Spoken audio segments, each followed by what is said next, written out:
तो नमस्कार।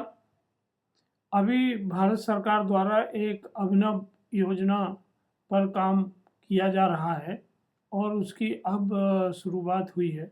उस योजना का नाम है स्वामित्व योजना।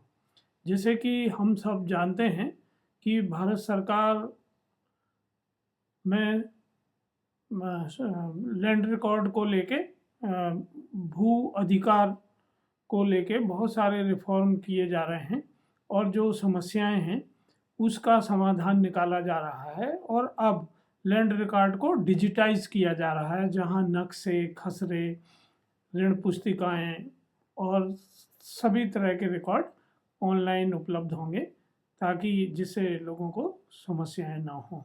नहीं तो सीमांकन और बंटवारे और नामांतरण को लेके हमेशा से समस्याएं रही हैं।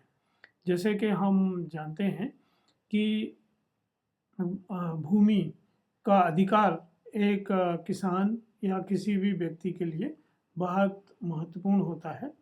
और ब्रिटिश काल में तो पूरी अर्थव्यवस्था जो उनकी थी वो लैंड रेवेन्यू पर ही आधारित थी। इसीलिए उस समय के जो प्रशासनिक अधिकारी थे उनके पदनाम भी उसी तरह के थे, जैसे कलेक्टर या कमिश्नर। ये सब अधिकारियों के पदनाम इसीलिए थे क्योंकि वो लैंड रेवेन्यू वसूलने का काम करते थे। अगर हम भारत में देखें तो स्वतंत्रता के पहले अंग्रेज़ों के समय और उसके पहले मुग़ल काल और उसके पहले वैदिक काल में जब से हमारा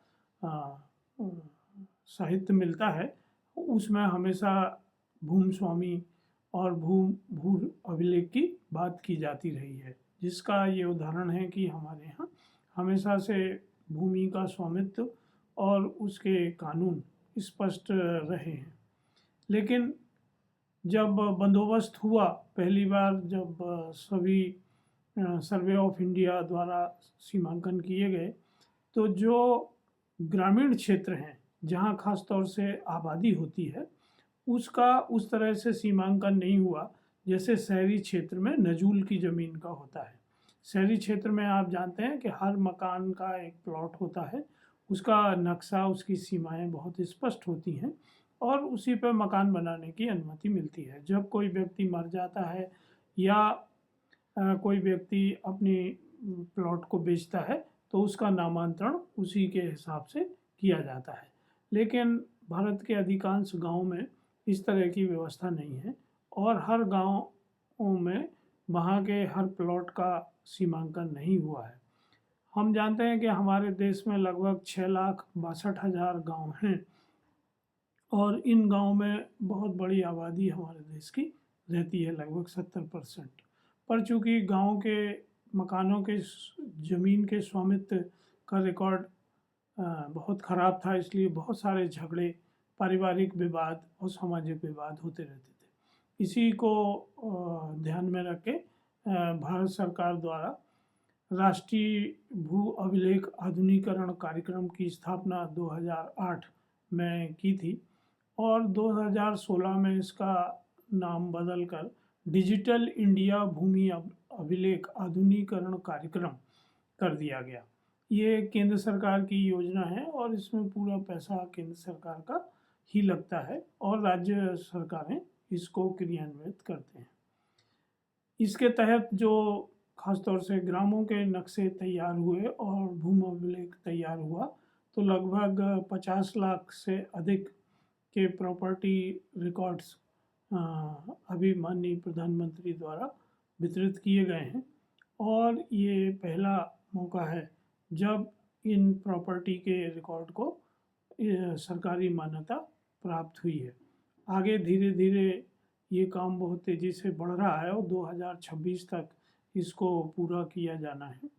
अभी लगभग 3.1 लाख गाँवों में सर्वेक्षण पूरा किया जा चुका है और लगभग 1.5 लाख गाँव के लिए 2.2 करोड़ संपत्ति के कार्ड तैयार किए जा चुके हैं जो लोगों को उपलब्ध होंगे।